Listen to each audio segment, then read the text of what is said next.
Lecture du livre des Actes des Apôtres. En ces jours-là, comme les apôtres étaient en train de comparaître devant le Conseil suprême, intervint un pharisien nommé Gamaliel, docteur de la loi, qui était honoré par tout le peuple. Il ordonna de les faire sortir un instant, puis il dit : « Vous, Israélites, prenez garde à ce que vous allez faire à ces gens-là. Il y a un certain temps, se leva Theudas, qui prétendait être quelqu'un, et à qui se rallièrent 400 hommes environ. Il a été supprimé, et tous ses partisans ont été mis en déroute et réduits à rien. Après lui, à l'époque du recensement, se leva Judas le Galiléen, qui a entraîné beaucoup de monde derrière lui. Il a péri lui aussi, et tous ses partisans ont été dispersés. Eh bien, dans la circonstance présente, je vous le dis, ne vous occupez plus de ces gens-là, laissez-les. En effet, si leur résolution ou leur entreprise vient des hommes, elle tombera. Mais si elle vient de Dieu, vous ne pourrez pas les faire tomber. Ne risquez donc pas de vous trouver en guerre contre Dieu. » Les membres du conseil se laissèrent convaincre. Ils rappelèrent alors les apôtres, et après les avoir fait fouetter, ils leur interdirent de parler au nom de Jésus, puis ils les relâchèrent. Quant à eux, quittant le Conseil suprême, ils repartirent tout joyeux d'avoir été jugés dignes de subir des humiliations pour le nom de Jésus.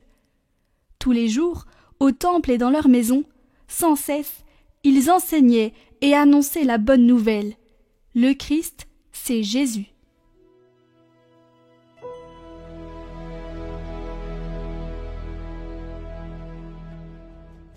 J'ai demandé une chose au Seigneur, habiter sa maison.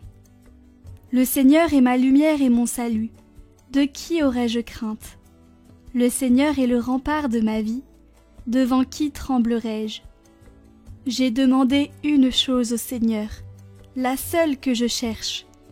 Habiter la maison du Seigneur tous les jours de ma vie, pour admirer le Seigneur dans sa beauté et m'attacher à son temple.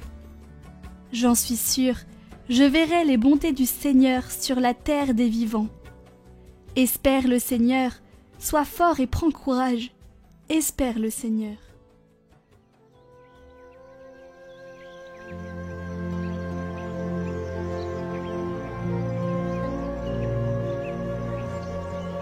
Évangile de Jésus-Christ selon saint Jean.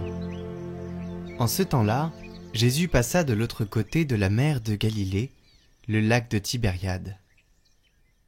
Une grande foule le suivait, parce qu'elle avait vu les signes qu'il accomplissait sur les malades. Jésus gravit la montagne, et là il était assis avec ses disciples. Or la Pâque, la fête des Juifs, était proche. Jésus leva les yeux et vit qu'une foule nombreuse venait à lui. Il dit à Philippe : « Où pourrions-nous acheter du pain pour qu'ils aient à manger ?» Il disait cela pour le mettre à l'épreuve, car il savait bien, lui, ce qu'il allait faire. Philippe lui répondit : « Le salaire de 200 journées ne suffirait pas pour que chacun reçoive un peu de pain. » Un de ses disciples, André, le frère de Simon-Pierre, lui dit : « Il y a là un jeune garçon qui a 5 pains d'orge et 2 poissons. Mais qu'est-ce que cela pour tant de monde ?» Jésus dit : « Faites asseoir les gens. » Il y avait beaucoup d'herbe à cet endroit. Ils s'assirent donc au nombre d'environ 5000 hommes. Alors Jésus prit les pains, et après avoir rendu grâce, il les distribua aux convives. Il leur donna aussi du poisson, autant qu'ils en voulaient. Quand ils eurent mangé à leur faim, il dit à ses disciples : « Rassemblez les morceaux en surplus pour que rien ne se perde. » Ils les rassemblèrent et ils remplirent 12 paniers avec les morceaux des 5 pains d'orge, restés en surplus pour ceux qui prenaient cette nourriture. À la vue du signe que Jésus avait accompli, Les gens disaient « C'est vraiment lui le prophète annoncé, celui qui vient dans le monde. » Mais Jésus savait qu'ils allaient venir l'enlever pour faire de lui leur roi. Alors de nouveau, il se retira dans la montagne, lui seul.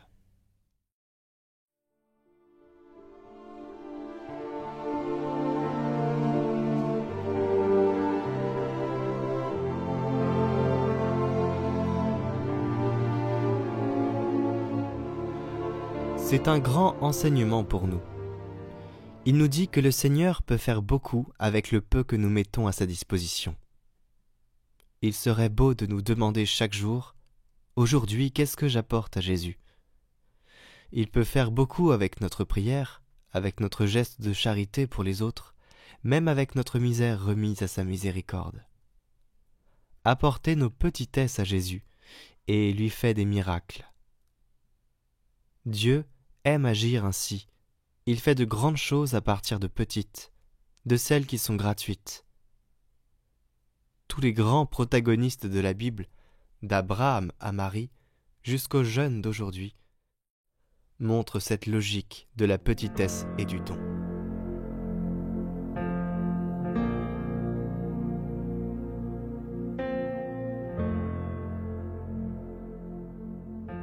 Au nom du Père, du Fils et du Saint-Esprit. Amen. Et maintenant, homme de rien, fuis un moment tes occupations. Cache-toi un peu de tes pensées tumultueuses. Rejette maintenant tes pesants soucis et remets à plus tard tes tensions laborieuses. Va que quelque peu à Dieu et repose-toi quelque peu en lui. Entre dans la cellule de ton âme, exclus tout, hormis Dieu, et ce qui t'aide à le chercher. Porte fermée, cherche-le. Dis maintenant tout mon cœur. Dis maintenant à Dieu, je cherche ton visage, Seigneur, je le cherche. Et maintenant, toi Seigneur mon Dieu, enseigne à mon cœur où et comment te chercher, où et comment te trouver. Seigneur, si tu n'es pas ici, où te chercherai-je, absent? Et si tu es partout, pourquoi ne te vois-je pas présent? Mais certainement tu habites la lumière inaccessible. Où est la lumière inaccessible? Ou bien comment accéderai-je à la lumière inaccessible?